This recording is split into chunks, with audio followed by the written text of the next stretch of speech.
चलिए देखिए, सबसे पहले का चैप्टर है आप लोग का वास्तविक संख्या। क्या है? तो वास्तविक संख्या भी आता है संख्या पद्धति के अंतर्गत। किसके अंतर्गत? संख्या पद्धति एक चैप्टर है जिसमें आपको पढ़ना है वास्तविक संख्या के बारे में। ठीक है, तो सबसे पहले आप लोग देख लीजिए कि कितना चैप्टर है क्लास 10th में और कौन कौन सा चैप्टर पढ़ना है, क्या जरूरी है नहीं है, उसके बारे में पहले समझ लीजिए आप लोग ध्यानपूर्वक। देखिएगा, सबसे पहले आप लोग जब किताब खोलते हैं तो उसमें आता है आपका संख्या पद्धति। संख्या पद्धति जिसको अंग्रेजी में कहते हैं हम नंबर सिस्टम। नंबर सिस्टम, इसमें आपको पढ़ना है वास्तविक संख्या के बारे में। किसके बारे में? वास्तविक संख्या के बारे में आपको पढ़ना है।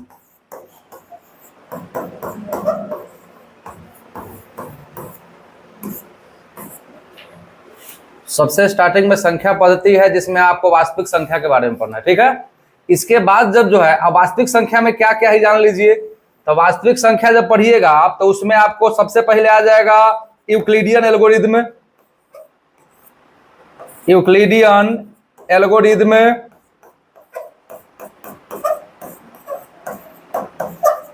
ठीक है, उसके बाद आप इसी में पढ़ते हैं मसलसा। क्या पढ़ते हैं? मसलसा पढ़ते हैं, हमारे महत्तम लघुत्तम पढ़ते हैं। उसके बाद में अभाज्य गुणनखंडन पढ़ते हैं। इसी में आपको पढ़ना है आपको अपरिमेय संख्या को प्रमाणित करना। क्या करना? अपरिमेय संख्या को प्रमाणित करना। और इसी में आपको पढ़ना है, ध्यान रखिएगा, शांत और अशांत। क्या पढ़ना है? शांत और अशांत भिन्न। शांत और अशांत भिन्न हमको पढ़ना है। कहने का अर्थ है संख्या पद्धति जो है एक चैप्टर है जिसके अंतर्गत आपको वास्तविक संख्या आता है। अब वास्तविक संख्या में आपको यूक्लिडियन एल्गोरिथ्म में हो जाएगा एक्सरसाइज 1 के ए में, बी में हो जाएगा आपका मसलसा, उसके बाद में उसी का सी में हो जाएगा अपरिमेय संख्या, उसके बाद में डी होगा यदि तो उसमें शांत और अशांत। इस तरह से 3-4 गो चैप्टर आपका वास्तविक संख्या में पढ़ना है। ठीक है, अब बात आता है कि वास्तविक संख्या होता क्या है। वास्तविक संख्या होता, कोई बता सकता है? हो बताइए, वास्तविक संख्या क्या होता है? बस हो गया, बैठ जाइए। कहने का मतलब है यहाँ पर बताया गया है कि वास्तविक संख्या होता क्या है। तो परिमेय संख्या और अपरिमेय संख्या के सम्मिलित रूप को चाहे उसके संग्रह को हम कहते हैं कथी? वास्तविक संख्या कहते हैं। मतलब परिमेय संख्या, ठीक है, और अपरिमेय संख्या। परिमेय संख्या और अपरिमेय संख्या के सम्मिलित रूप को हम क्या कहते हैं? तो वास्तविक संख्या कहते हैं। क्या कहते हैं? ये वास्तविक संख्या है। समझे? अब बात समझिएगा, परिमेय संख्या जो दिखाई दे रहा है आपको, ये परिमेय संख्या जो दिखाई दे रहा है, इस परिमेय संख्या के अंतर्गत आप क्या पढ़ते हैं? इस परिमेय संख्या के अंतर्गत बहुत कुछ पढ़ना है आपको। परिमेय संख्या के अंतर्गत भाज्य संख्या पढ़ना है आपको, अभाज्य संख्या पढ़ना है, पूर्णांक के बारे में पढ़ना है, सम संख्या, विषम संख्या, प्राकृत संख्या, पूर्ण संख्या, ये जितना है सब आपका परिमेय संख्या के अंतर्गत आ जाता है। ठीक है, जितना भी है वो कितना आ जाएगा आपका? परिमेय संख्या के अंतर्गत आ जाता है। अपरिमेय संख्या आपका अलग हो जाता है। परिमेय संख्या के बारे में आप पहले से भी जानते होइएगा कि जिस संख्या को P/Q के रूप में लिखा जा सके वो होता है आपका परिमेय संख्या, और जिसको P/Q के रूप में नहीं लिखा जा सके वो होता है। और दोनों में एक ही कॉमन चीज होता है कि Q के बराबर 0 नहीं आना चाहिए। Q के बराबर क्या नहीं आना चाहिए? 0। एक बात समझिए कि अगर मान लीजिए कोई अंक है उसमें आप 0 से भाग दे सकते हैं? का हो नहीं दे सकते हैं। आप त्रिकोणमिति में पढ़े भी हैं कि अगर किसी भी अंक में 0 से भाग देते हैं तो क्या हो जाता है? अपरिभाषित। वो हो जाता है अपरिभाषित, यानी उसका कोई अर्थ नहीं बचता है। बात समझे? तो हम लोग को जानना है वास्तविक संख्या में, तो इस चीज को ध्यान से शुरू से हम लोग स्टार्ट करते हैं, इसको देखते चलिएगा आप। अगर हम बात करें वास्तविक संख्या का, वो वास्तविक संख्या का अगर हम बात कर रहे हैं, बात समझिएगा ध्यानपूर्वक, कि वास्तविक संख्या कोई पूछ दे होता कथी है, तो आपको बताना पड़ेगा कि परिमेय संख्या, परिमेय संख्याएं और अपरिमेय संख्याएं, अपरिमेय संख्याओं के संग्रह लिखिए। संग्रह को वास्तविक संख्या, वास्तविक संख्या कहते हैं। क्या कहते हैं? वास्तविक संख्या कहते हैं। इसमें आ जाता है आपका 9 लिख दीजिए, -5 लिख दीजिए, √2 लिख दीजिए, 3/4 लिख लीजिए, 2√5 लिख लीजिए, 3 जो √2 लिख लीजिए। ये सब जो है आपका कौन संख्या है?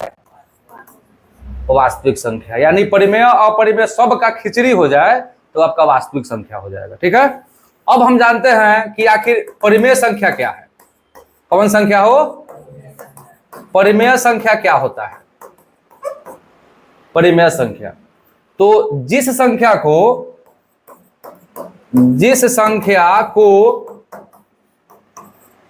P/Q के रूप में, P/Q के रूप में लिखा जा सके, उसे क्या कहते हैं? परिमेय संख्या कहते हैं।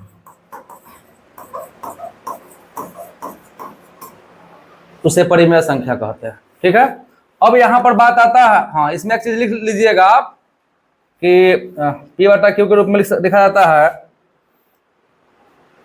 ब्रैकेट में लिख सकते हैं, जहां Q के बराबर नहीं क्या होगा? हो 0, तथा P और Q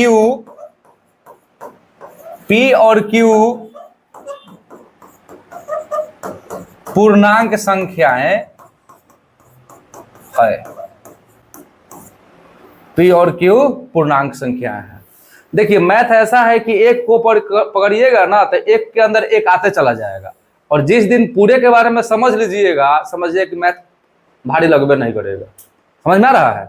मतलब अगर हम जो है इस पंक्ति को पकड़ ले, जैसे कि वास्तविक संख्या कहा तो परिमेय और अपरिमेय दोनों को मिला दिए तो हो गया आपका वास्तविक संख्या।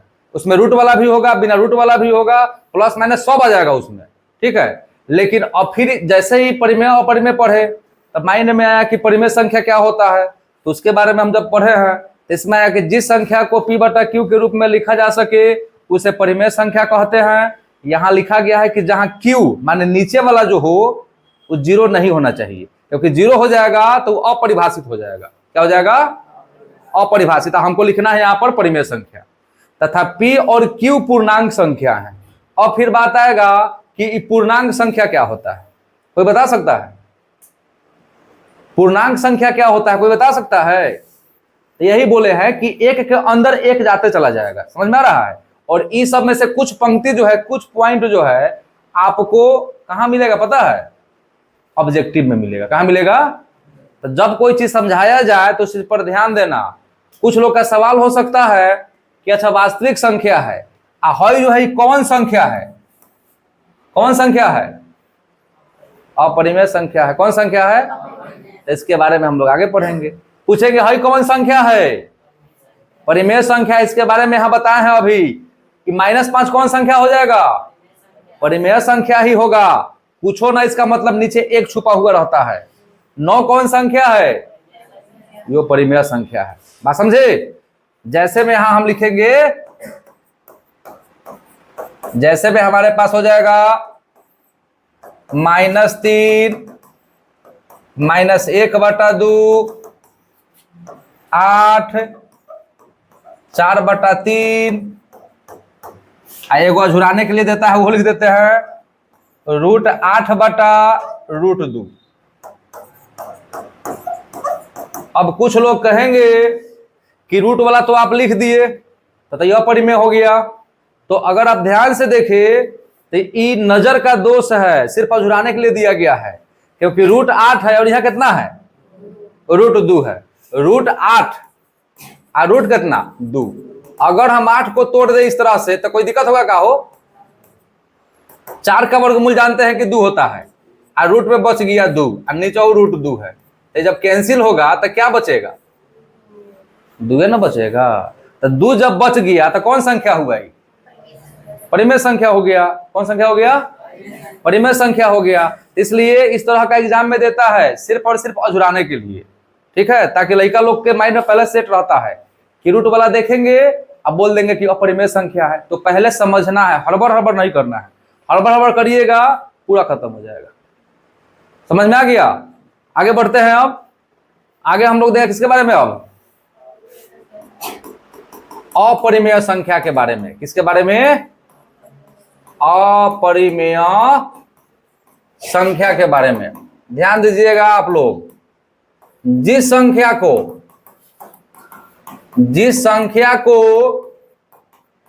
P/Q के रूप में नहीं लिखा जा सके,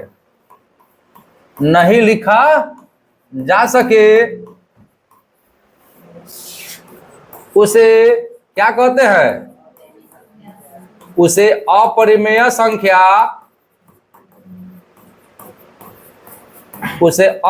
संख्या कहते हैं। क्या कहते हैं, अपरिमेय संख्या कहते हैं। जहां उसी तरीका से जहां Q बराबर नहीं कहते 0, और वो तो पहले भी लिख दिया है हम, तथा P और Q कौन संख्या होगा, पूर्णांक संख्याएं हैं। इतना आना ही नहीं चाहिए, माने इस रूप में नहीं होना चाहिए। जैसे समझिएगा, √3, 2√5, 4 जोड़ 2√3, 1/√2,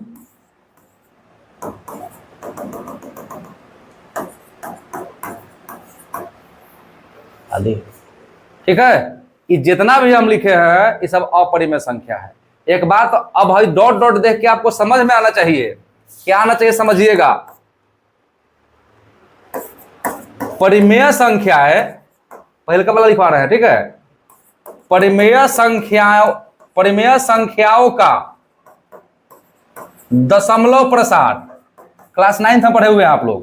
परिमेय संख्याओं का दशमलव प्रसार शांत या अशांत, शांत या अशांत हो सकता है। क्या हो सकता है, हो परिमेय संख्याओं का दशमलव प्रसार शांत या अशांत हो सकता है। हो गया। जबकि अपरिमेय संख्याओं का दशमलव प्रसार पता है क्या होता है, सदैव हमेशा क्या होता है, अशांत होता है। अपरिमेय संख्या हमेशा अशांत होगा, लेकिन परिमेय संख्या क्या हो सकता है, शांत माने कहते, जिसमें माने कट जाए, जिसमें जो है कुछ अंक तक जाए और जाके कट जाए। अब शांत अशांत का तरीका भी आप लोग 9th में पढ़े हुए हैं। कोई दशमलव प्रसार शांत कब होगा, लिखिएगा,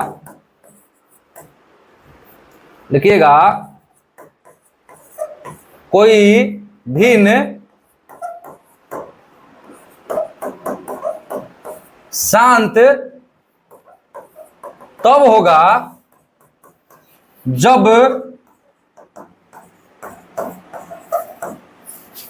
वह P/2 के घात n गुना 5 के घात m के रूप में कथी होगा, व्यक्त होगा। व्यक्त होगा। बात समझिएगा, कोई भी शांत तब होगा जब वह p बटा 2 के घात n गुना 5 के घात p बटा 2 के घात n गुना 5 के घात m के रूप में क्या होगा, व्यक्त होगा। अब सीधा सा इसका अर्थ समझ लीजिए, अंश कुछ हो, अंश से फर्क नहीं पड़ता है। अगर हर 2 और 5 के अलावा कुछ हो आ जाए तो समझ लीजिए कथी हो जाएगा, वो अशांत हो जाएगा।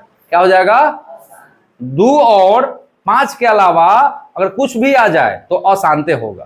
क्या होगा, अशांत होगा। चलिए, तो अब दे रहे हैं 39/13, हम आपसे पूछ देंगे कि शांत है कि अशांत है, तो आप कहिएगा अशांत है, कहिएगा। तो कुछ दिमाग तो तोहनियों के पास हो के चाहिए। अरे हम कह दिए 2 और 5 नीचे होना चाहिए, तो इहो तो बता रहे हैं कि कटने वाला हो तो कटा भी देना है, कटाने के बाद देखना है, पहले ही नहीं देखना है। तो यहां पर हम देखें कि 13 तिया 39, तो ये तो ऑलरेडी कट गया आपका। अशांत अशांत का पता कब चलेगा, जब भाग देने वाला कोई अंक रहेगा तब हो। तो 1 से 3 में भाग करेगा तो 3 आ जाएगा, आएगा कि नहीं आएगा।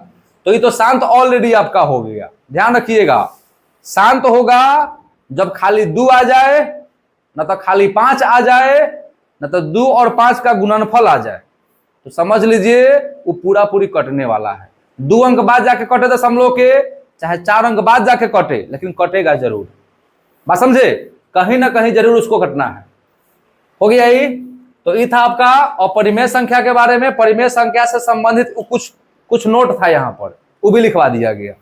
अब आगे आप देखिएगा, बात समझिएगा। फिर से एक बार चलते हैं हम वास्तविक संख्या पर। फिर से चले हम एक बार वास्तविक संख्या पर, आप ध्यान से समझेंगे। वास्तविक संख्या पर चले हैं तो यहां हम 2 पॉइंट लिख दिए। एगो लिख दिए परिमेय संख्या और एक लिख दिए अपरिमेय संख्या।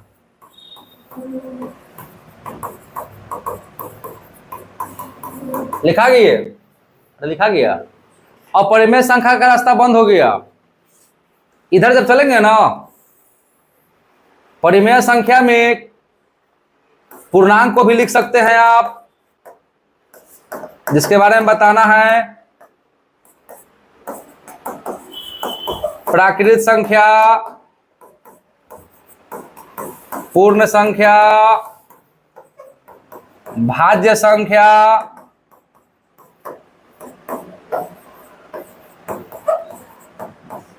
अभाज्य संख्या, सम संख्या,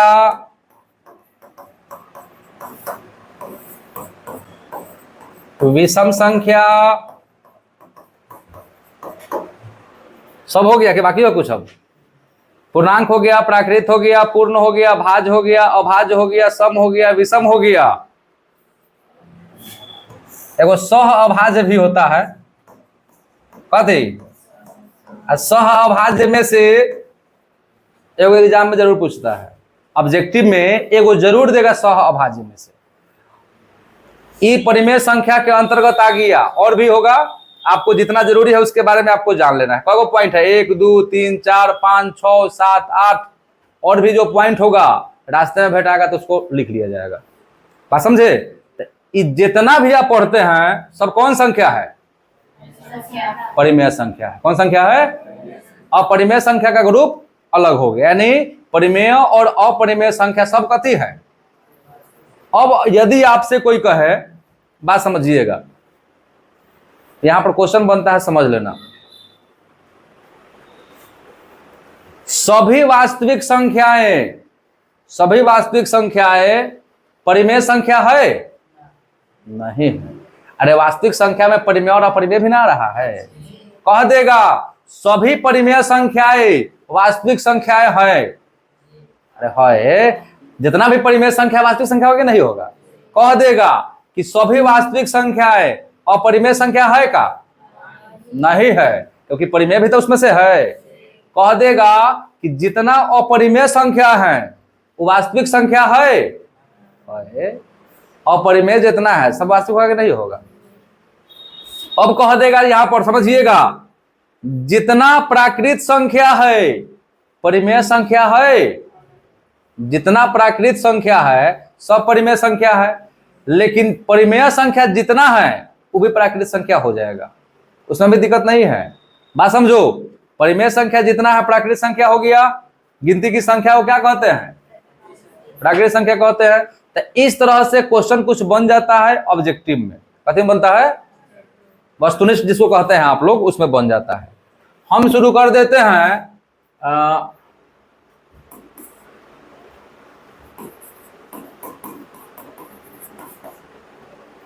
पूर्णांक से। चलिए देखिए, जब इसका ग्रुप चालू हुआ है तो इसको समझ लीजिए, ठीक है। इसमें होता क्या है,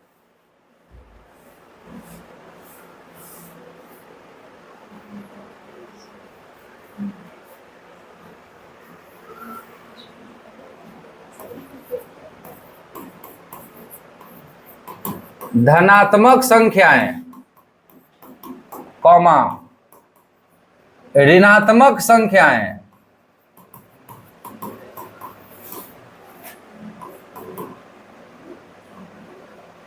तथा पूर्ण संख्याएं चाहे संख्याओं के संग्रह को पूर्णांक संख्याएं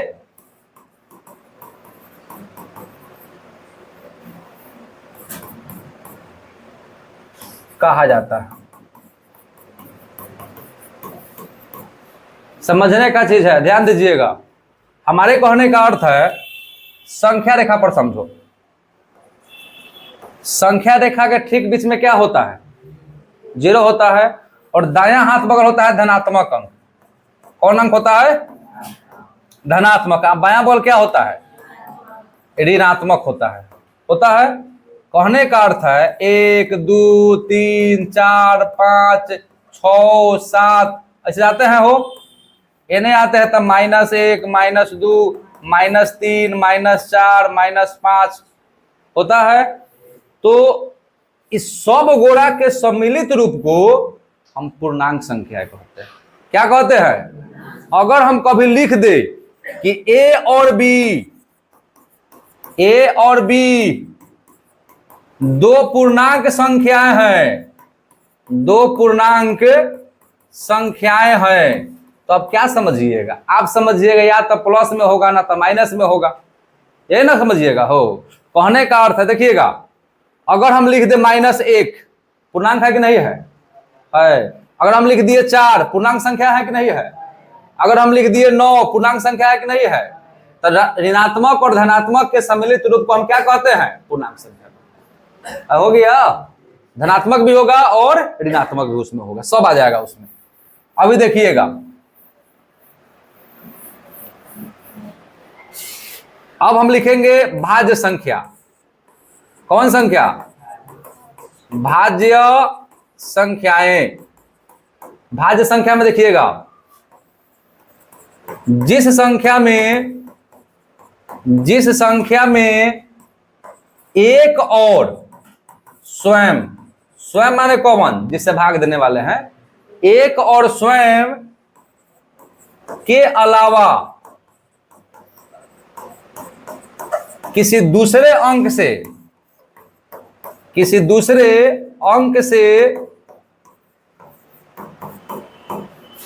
भाग लग सके, के अलावा किसी दूसरे अंक से पूरा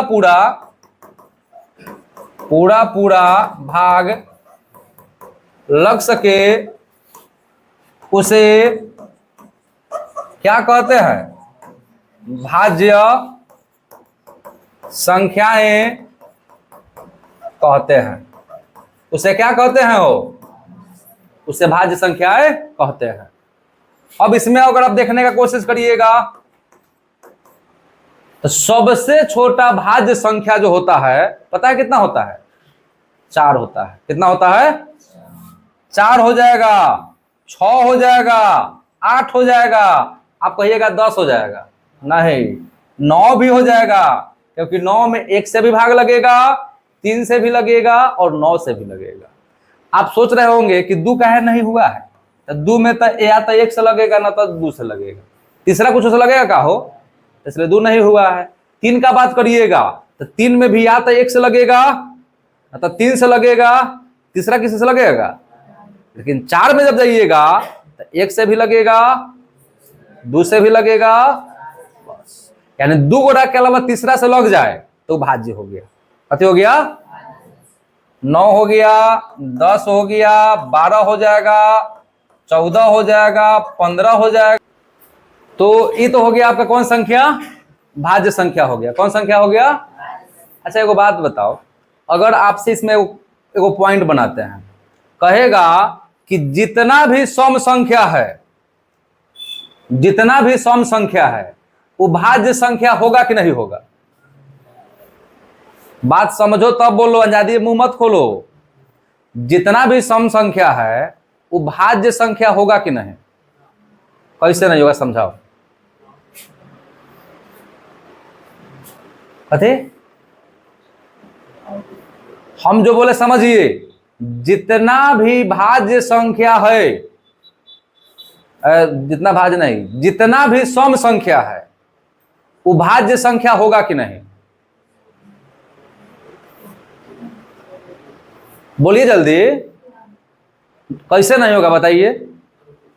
हाँ हाँ, सबसे मेन पॉइंट वही है।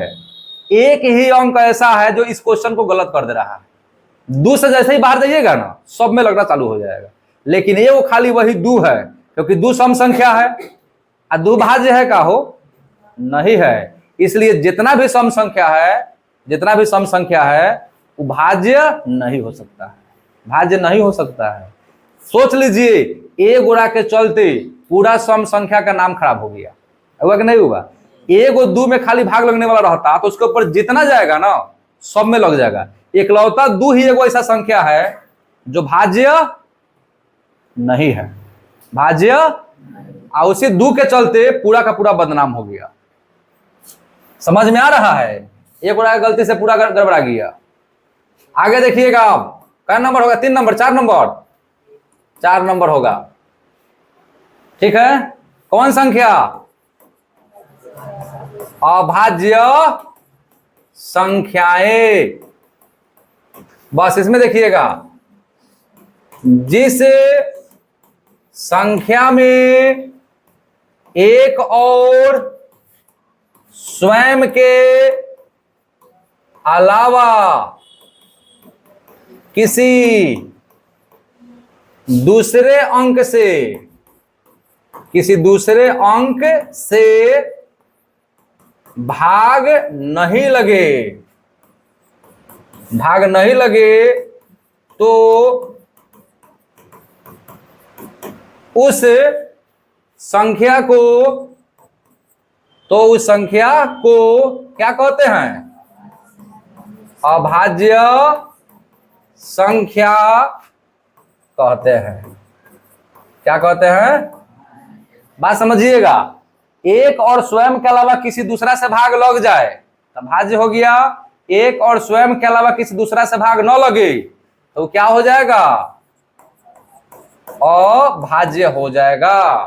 अब कुछ लड़का के दिमाग में कूद रहा होगा एकदम जोर जोर से, अभी हम लोग अपरिमेय पढ़े हैं, वह है अभाज्य का, अरे वो अलग चीज हो गया, तो दूसरे जगह पहुंच चुका है। अभी परिमेय अपरिमेय से बाहर आ गए हैं आप, अपरिमेय का ग्रुप चेंज हो चुका है। आप लोग अभी पढ़ रहे हैं परिमेय संख्या के भीतर। किसके अंदर है आप? परिमेय संख्या के अंदर चल रहे हैं। जितना भी लिखेंगे ना, पहले ही बोल दिए कि जितना भी अभाज्य संख्या होगा, चाहे जितना भी भाज्य संख्या होगा, सब परिमेय संख्या है। सब कौन संख्या है? लेकिन जब बात आएगा कि जितना परिमेय संख्या है वो भाज्य है तो नहीं है, जितना परिमेय संख्या है वो अभाज्य है तो नहीं है। बात समझिएगा, परिमेय कहेगा और भाज्य, सुनिए, जितना भी परिमेय संख्या है, जितना भी परिमेय संख्या है वो भाज्य होगा। जितना भी परिमेय संख्या है वो भाज्य नहीं होगा। जितना भी भाज्य है, सुनो, जितना भाज्य है वो परिमेय होगा, लेकिन जितना परिमेय है वो भाज्य इसलिए नहीं होगा क्योंकि परिमेय में अभाज्य विलोपित आ रहा है कि नहीं है? देखिएगा, जैसे में सबसे छोटा अभाज्य संख्या 2 होता है, कितना होता है? 2 के बाद होता है 3, 3 के बाद कितना? ओकरा बाद ओकरा बाद ओकरा बाद ओकरा बाद ओकरा बाद ओकरा बाद और भी बहुत सारा होता है। ये सब है अभाज्य संख्या। तो हम क्या बोले हैं कि जितना अभाज्य संख्या बा वो तो परिमेय हो जाए, लेकिन जितना परिमेय संख्या बा वो भाज्य होता ही का? इसलिए नहीं होगा कि चारों तो है आपका परिमेय संख्या, है कि नहीं है? तो ये 4 कौन संख्या, ये तो भाज्य हो जाएगा आपका। तो देखिए ऑब्जेक्टिव में पॉइंट बन जाता है, हालांकि न होगा तो हम स्टार का चिन्ह देकर वो पॉइंट लिखवा भी देंगे। जब हम इतना बता रहे हैं ना, तो इसलिए बता रहे हैं ताकि आप अपने दिमाग में सेट कर लीजिए, ई जितना है परिमेय संख्या है कि नहीं है? लेकिन अगर हम परिमेय संख्या लिखेंगे तो ऐसे लिखेंगे, देखो 1 2 3 4 5 6 7 8 9 10। आओ, तो जब हम यहां पर परिमेय संख्या लिख दिए तो इसमें तो आपका 2 भी आ रहा है, 4 आ रहा है, 6 आ रहा है, माने पूरा भाईचारा का प्रतीक हो गया परिमेय संख्या। यानी उसमें भाज्य भी है, अभाज्य भी है, उसको प्राकृत भी बोलिए, पूर्ण में भी बोल सकते हैं, सब उसमें आ जाता है, समझे? चलिए, तो अभाज्य में भी आ गए हम। उसके बाद में अब कहा जाना है सम संख्या। ये तो तीसरे चौथा से लड़का लोग पढ़ना चालू कर देता है कि नहीं है? इसका सीधा सा होता है जिस संख्या में 2 से पूरा पूरा भाग नहीं लगे, पूरा पूरा भाग लग सके, उसे कौन संख्या कहते हैं? सम संख्या कहते हैं। उसे सम संख्या कहते हैं। उसे क्या कहते हैं? सम संख्या कहते हैं। देखिए ये काफी इंपॉर्टेंट है, समझे? जब कभी लगे कि कहां पर क्या हुआ, बस वीडियो देख लेना है, बात समझे? भुलाने वाले आप है नहीं, बार बार इसको समझिएगा, देखिएगा, हो जाएगा। सबसे छोटा सम संख्या कितना होगा? उससे बड़ा, उससे बड़ा, उससे बड़ा, फिर कितना लिखो, इतने पर छोड़ दीजिए, हो गया। तो ये था आपका सम संख्या। कौन संख्या? अब इसके जब हम आगे बढ़ते हैं तो किसका बारी आता है? विषम संख्या का बारी आता है। विषम में हम देखते हैं 6 नंबर में है विषम ना। विषम संख्या देख लीजिए कितना नंबर में है, पहले 6वें में है, ठीक है। अब इसका क्या होगा? जिस संख्या में कितना से 2 से पूरा पूरा भाग नहीं लगे, पूरा पूरा भाग नहीं लगे, उसे क्या कहते हैं? उसे विषम संख्या कहते हैं। उसे क्या कहते हैं? विषम संख्या। सबसे छोटा विषम संख्या क्या हो जाएगा? 1 से शुरू हो जाएगा, 3 5 7 9 11 13 15 होगा। इसमें भाज्य अभाज्य का बात थोड़ी हो रहा है, इसमें 2 से 9 लगने का बात हो रहा है। आदि कर दीजिएगा, ठीक है। अभी एगो और सिंपल सा चीज था, प्राकृत संख्या। देखिए ये सब माध्य में भी मिलता है। कह देगा प्रथम 5 प्राकृत संख्याओं का माध्य निकालिए, कह देगा प्रथम 5 सम संख्याओं का माध्य निकालिए। तो ये सब चीज देख ले रहिएगा ना, तो उसमें भी बहुत लाभ होगा आप लोगों को, बात समझे? 7 नंबर होगा ना। देखिएगा,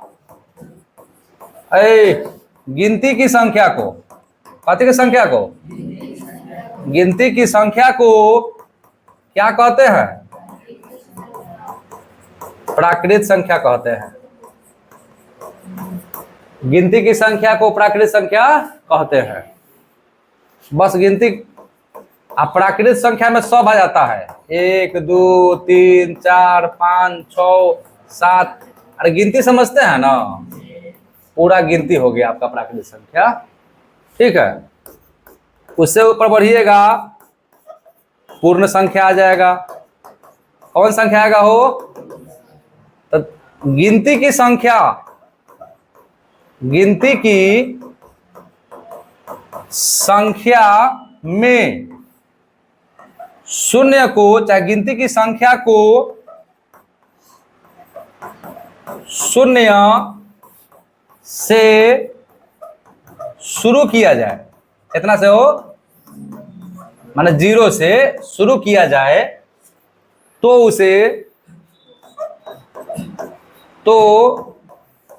उसे क्या कहते हैं? पूर्ण संख्या कहते हैं। कौन संख्या कहते हैं? पूर्ण संख्या कहते हैं। बस गिनती कहां से शुरू होगा? गिनती शुरू होगा 0 से।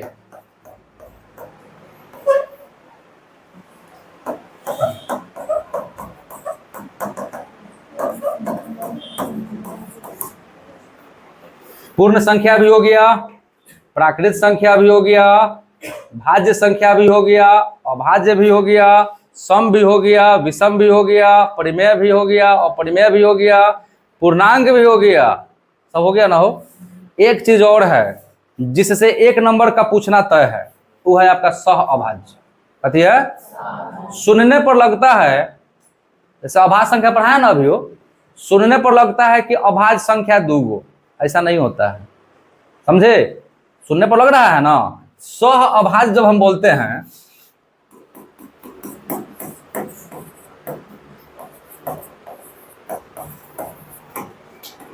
सह अभाज्य संख्या जब बोलते हैं हम, तो सुनने में लगता है कि अभाज्य और अभाज्य 2 गो हो जाएगा तो हो जाएगा, ऐसा नहीं होता है। हाँ, लेकिन इतना जरूर ध्यान रखना कि जब कभी सह अभाज्य कहे तो 2 गो अंक रहेगा। कब अंक रहेगा? अकेला अंक में सह अभाज्य नहीं पूछेगा, 2 गो अंक रहेगा। अब 2 गो अंक सम भी हो सकता है, विषम भी हो सकता है, या दोनों 2 किस्म के हो सकता है। सम हो विषम हो वो सब महत्व नहीं रखता है। तो महत्व क्या रखता है ये जानिएगा। जब 2 अंकों का मौस,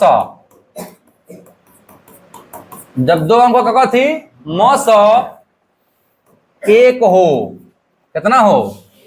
1 हो, तो उन अंकों के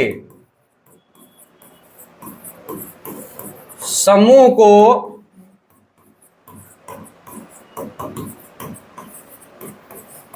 सह अभाज्य संख्याएं कहते हैं। उस अंक के समूह को क्या कहते हैं? सह अभाज्य संख्या कहते हैं। बात समझिएगा आप। जैसे अब हम यहां दे दिए 9, दे दिए हो, और दे दिए 8, 2 गो अंक हमेशा रहेगा इसी तरीके से। अब कहिएगा एगो सम संख्या दे दिए, एगो विषम संख्या दे दिए, क्या दे रहे हैं? हम क्या बोले हैं कि दोनों का महत्तम कितना आवे? 1 आवे। तो 9 का गुणनखंडन करिएगा तो ऐसे होगा, 8 का करिएगा तो ऐसे होगा। कौनो मिला इसमें? नहीं। तो जब कुछ ना मिले तो 1 जरूर रहता है। हो तो HCF कितना आया इसका? 1 आया। कितना आया? इसलिए इस सह अभाज्य संख्या है। कौन संख्या है? दोनों का महत्तम कितना आना चाहिए? 1 आना चाहिए। और भी हो सकता है, 15 4 कर देंगे। देखो एग्जाम्पल अपना से दे रहे हैं, जरूरी थोड़ी है कि एग्जाम में ही पूछेगा। ये काहे पूछेगा? बनाने वाला क्वेश्चन वो अपना बना कर देगा, है कि नहीं है? हो ये तो बाद में हमको भी कहिएगा तो हम थोड़ी ही बना पाएंगे। ये तो अपने मन से आदमी दे रहा है। हो सकता है 2 और 3 दे देवे, हो सकता है 81 और 16 दे देवे। ये जितना भी हम यहाँ लिखे हैं सब का महत्तम एक ही आ रहा है। कितना आ रहा है? एक आ रहा है। इसलिए यहां पर मिलने वाला सब संख्या सह अभाज्य है। कथी है? सह अभाज्य है। देखिए, कहने का अर्थ है कि ज्यादा लंबा क्लास ना हो जाए, इसलिए थोड़ा इसको फास्ट लेकर हम चल रहे हैं, क्योंकि इसको अगर समझाना चालू किए तो समझ लीजिए पूरा विस्तार से एकदम एग्जाम्पल पर एग्जाम्पल देकर कम से कम 2-3 घंटा लगेगा। समझे? तो इसलिए इसको थोड़ा सा देखते चलेंगे आप लोग। ये हो गया। अब अगर हम किसी को कहें कि अच्छा बताओ 15 दे दिए और 35 दे दिए, इस सह अभाज्य संख्या है कि नहीं? बताइए आप लोग, है कि नहीं है? काहे नहीं है? क्योंकि इसका HCF 5 आ रहा है। कितना रहा है?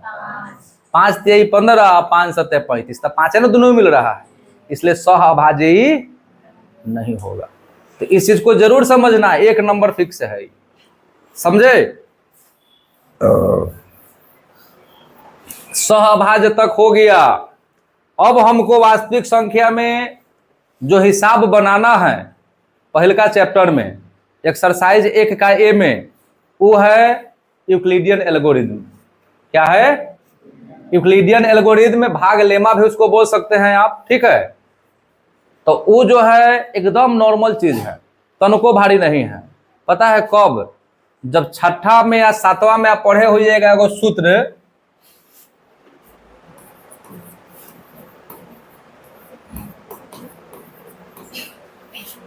Euclidean algorithm. यूक्लिडियन एल्गोरिथम क्या है, इस चीज को देखना। पहले तो हम लिख देते हैं हिंदी में, भाज्य बराबर भाजक गुना भागफल आ जोड़ कथी? शेषफल। ये आप लोग छठा 7वां में पढ़े होइएगा। क्लास 9th में जब आप गए थे तो क्लास 9th में इसे पढ़े थे।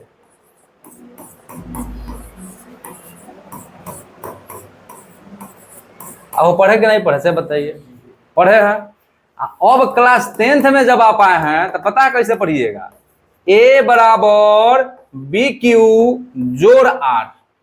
ए बराबर बी क्यू जोड़ आर, जहां ए भाज्य है, ए कथी है? ए जो है भाज्य है, बी भाजक है, बी कथी है?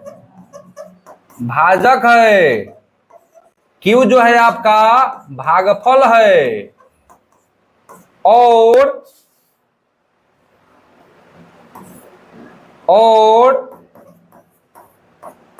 आर क्या है? आर है शेषफल। बात समझे? ए है भाज्य, बी है भाजक, क्यू है भागफल, आर है शेषफल। एक चीज और इसमें समझ लीजिए, 0 से बड़ा या बराबर हो सकता है आर। क्यू है 0 से बड़ा और बराबर हो सकता है, ठीक है? और आर से बड़ा होगा कौन? बी भाजक। ठीक है? इस शर्त को याद रखना पड़ेगा हमेशा आपको। अभी क्या लिखा गया इसको हम एक हिसाब के माध्यम से समझा रहे हैं, समझिएगा ध्यान से। आप समझना ध्यान से, बात समझिएगा। जैसे मान लीजिए हम यहां 9 लिख दिए, 2 से भाग देना है। कितना से भाग देना है? तो 2 चौका हो गया। अब हम एक और देंगे भाग, 2 से 8 में कै मर्तबे? शेषफल क्या आया?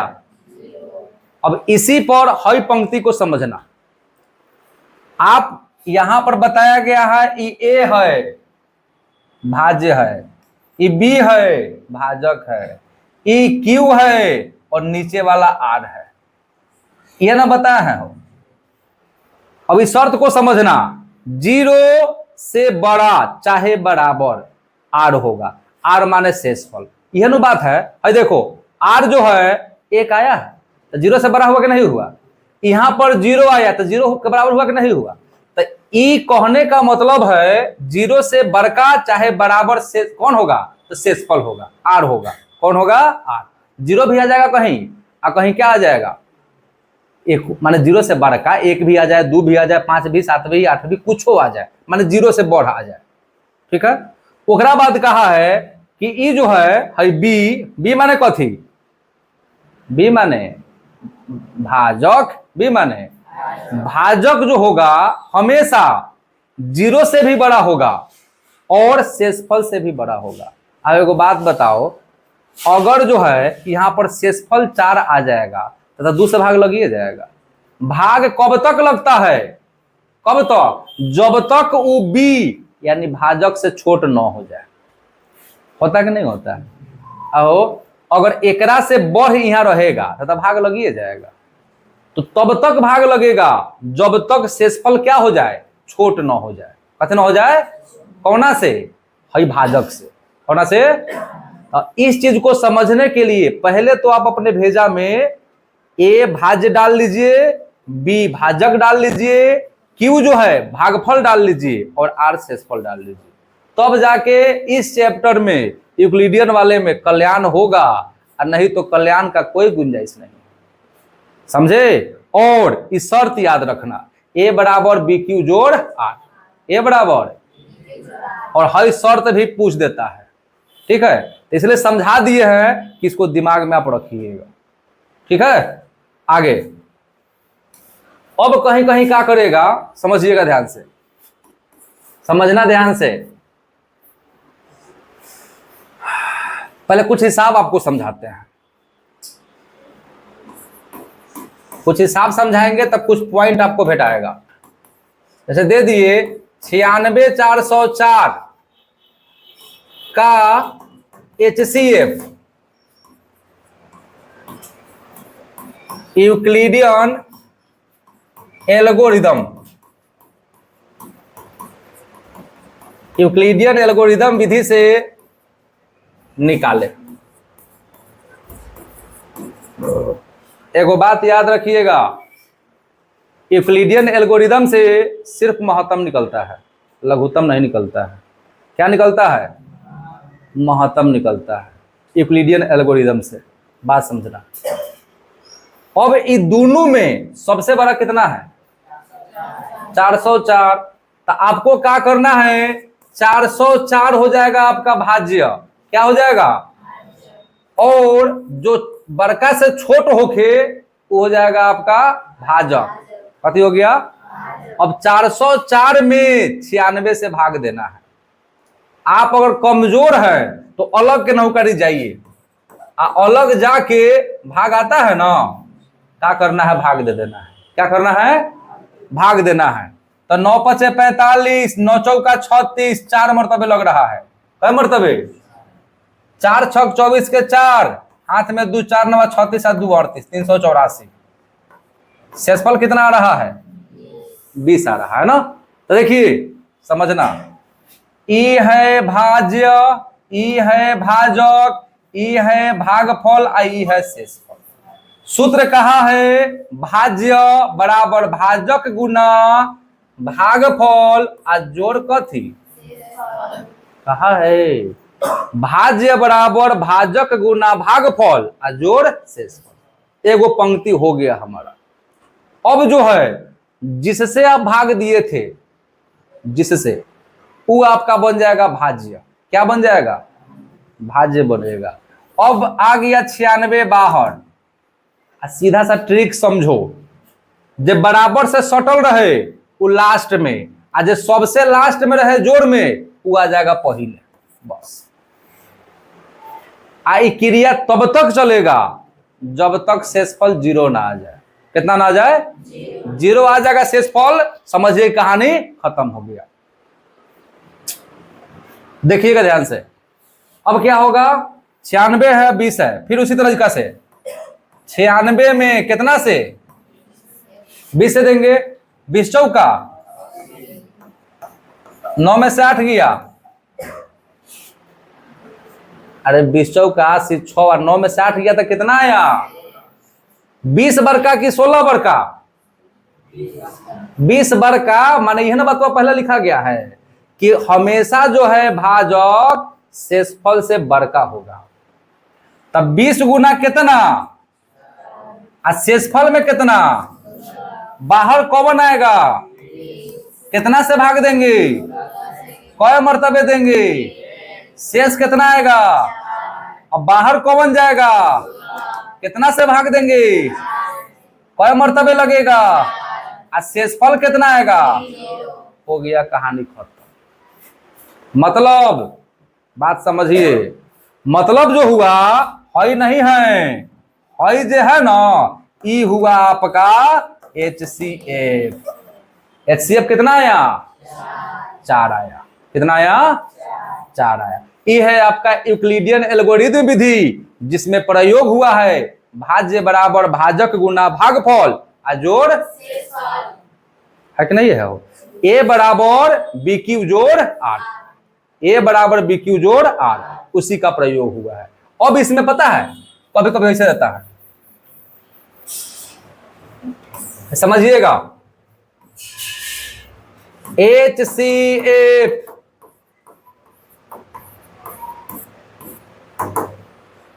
समझना ध्यान से। HCF 404,96 माने कर बराबर 96 कौमा डॉट डॉट बराबर dot dot comma dot dot. बाप एक आ दे दिया। बात समझिएगा ध्यान पूर्वक। 404,96 बराबर 96, डॉट डॉट बराबर अभी का भराएगा? देखिए क्या किया है, 96 404 कर दिया। अब आप जो है 96 404 हो गया ना, उसके बाद में यहां पर 96 हो गया। ये आपका क्या लिखाएगा? यहां पर 20 लिखाएगा। हो गया। अब क्या लिखाएगा? 20 कौमा हो गया। बात समझे? तो यूक्लिडियन है, और भी बराबर में हो सकता है। 16 कौमा कितना? सब जो है बराबर होते चला जाएगा आपका। कोई दिक्कत? ओकर मतलब समझते रहो का है से ना समझ में होई था। इस सब गोड़ा के महत्तम बराबर आएगा। इसको जांच भी सकते हैं हम। एक महत्तम तो देख ले तू 4 वो, अरे 4 आया। अब एक महत्तम निकाल के देखिए। 96 का महत्तम निकालिए, कितना आएगा? 96 का क्या करिए आप? 24 चौका ना, 16 छक भी होता है। 96 है और कितना है? 20 है।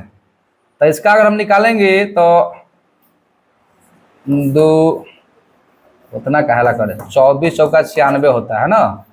अब 24 को तोड़ देते हैं। 4 छक 24, 4, 16 का तो सीधा आ रहा है 4 और 4।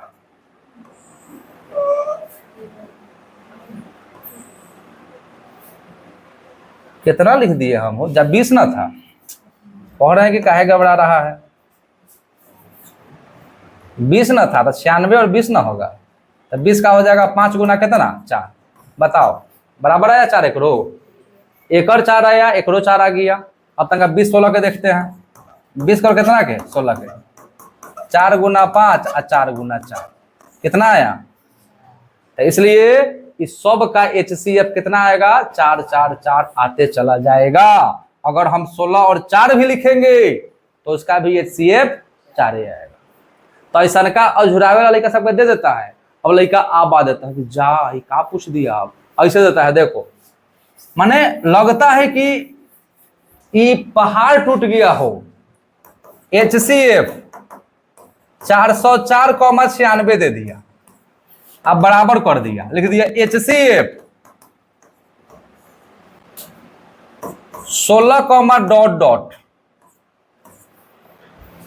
16, डॉट डॉट। अब लड़का कहता है कि जा का भराएगा हो? 16 4 9 है तो हई थोड़ी भर दे बहु। जिसमें जिससे भाग लग रहा है वही भर सकते हैं आप। हई थोड़ी है कि 16 20 भर दीजिएगा आप। 16 और 4 यहां देने का मतलब हुआ ये आपका भाज्य है। ये कथी है आपका? तो यहाँ पर जब भराएगा तो 4 बार आएगा। कोई दिक्कत? अब देखिए अगला हिसाब, समझ लीजिए ध्यान पूर्वक।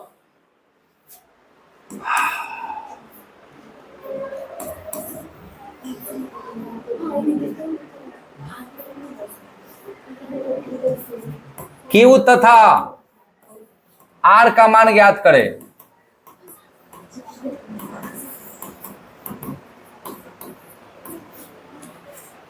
Q तथा R का, बात समझिएगा।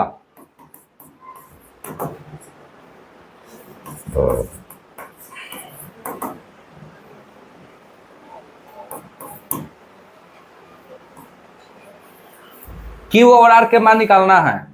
हम दे का दिए A 35 B कितना आहो तो भाग लेमा, या लिखना दीजिए भाग लेमा एक के साथ। A बराबर BQ आजोर कितना R, तब 35 बराबर 15 गुना Q आजोर कितना R हो गया। तो एक मतलब का हुआ हो, आप समझा सकते हैं। एक मतलब है, देख लीजिए, है ना मतलब है। ऐसे ना समझ में आवे तो इसका और भी उपाय है। क्या उपाय है? देखिए देखिए ध्यान से, 35 बराबर 15 दूना आप 5 कितना, यूक्लिडियन नहीं तुरे। जब भाग दे वाला दिए दे रहा है तो 35 में 15 से भाग दिया, 2 मरतबे कटा 30, और शेषफल कितना बचा 5। तो यहाँ बस, अतः Q बराबर 2, R बराबर कितना, आंसर हुआ कि नहीं हुआ? Q आ गया आपको 2, R आ गया 5। माने इस तरह का हिसाब मिलने के बाद लगता है कि क्या पूछ दिया, कितना भारी पूछ दिया, लेकिन होता कुछ नहीं है। ठीक है, बनेगा।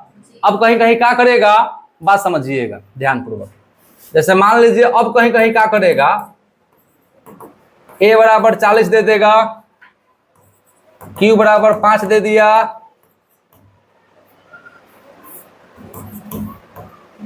R बराबर 0 दे दिया हो, तो कहेगा B का मान निकालो। कथी का मान निकालो? B का मान निकालिए। देखने में लग रहा है बड़ा भारी चीज है, कुछ नहीं है हो, आपको बस हो गया। या का चिन्ह दीजिए, 40 लिखिए। BA आपको नहीं मालूम है, लेकिन मालूम क्या है, तो Q और शेषफल तब हर हर गंगे है। तो 40 बराबर B गुना 5, 0 खत्म हो गया।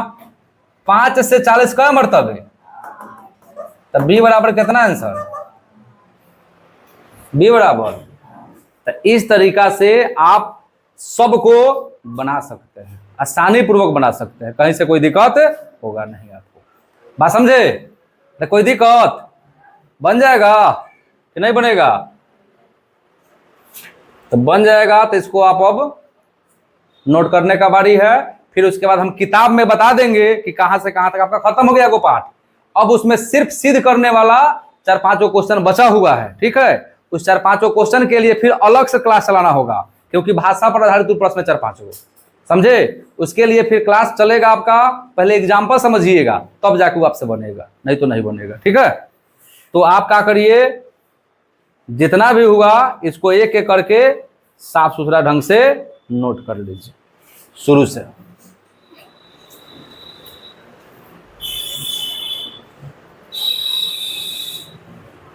चलिए,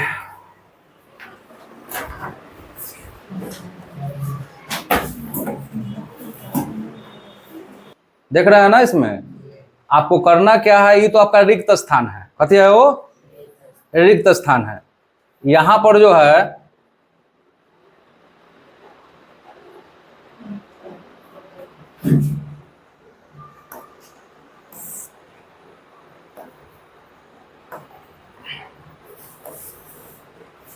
यदि B बराबर AC तो B A का डॉट डॉट है।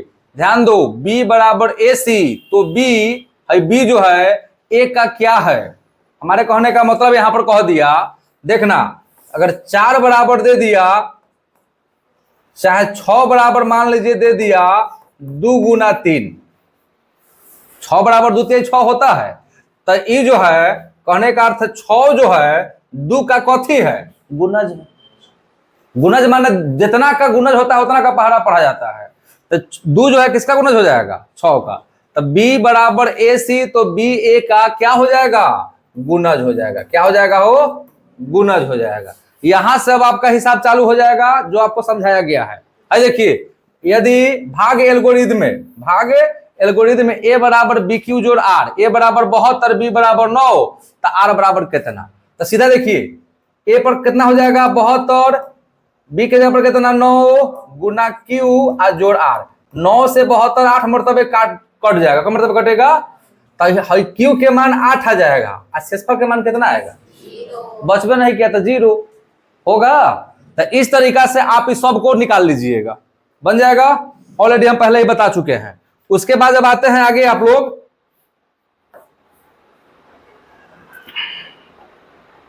उसके आगे जब आप लोग आइएगा तो देखिएगा ध्यान से, अभी समझाया गया है थोड़ी देर पहले।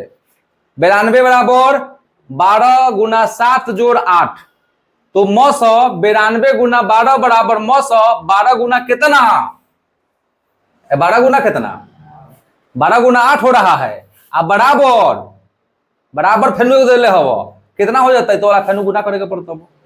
इक्विलिटर निकाल लीजिएगा और देख लीजिएगा कि लास्ट में क्या हो जाएगा, होगा कि नहीं होगा। तो हमको लग रहा है कि 8 4 आ जाएगा, शायद लास्ट में हो जाएगा 8 और 4 होना चाहिए। इसे देख लीजिएगा आप लोग कितना आता है, ठीक है। अब देख लीजिए 42 बराबर 35 गुना 1 जोड़ 7 हो गया। अब 35 बराबर 7 गुना 5 जोड़ 0, तो 900। 42 गुना 35 बराबर कितना, 7 है ना, होगा हो। अब देखिए भाग एल्गोरिथम से a बराबर बी क्यू, तो अभी बताया है q और r निकालना है। a और b दिया है, बताया थोड़ा देर पहले।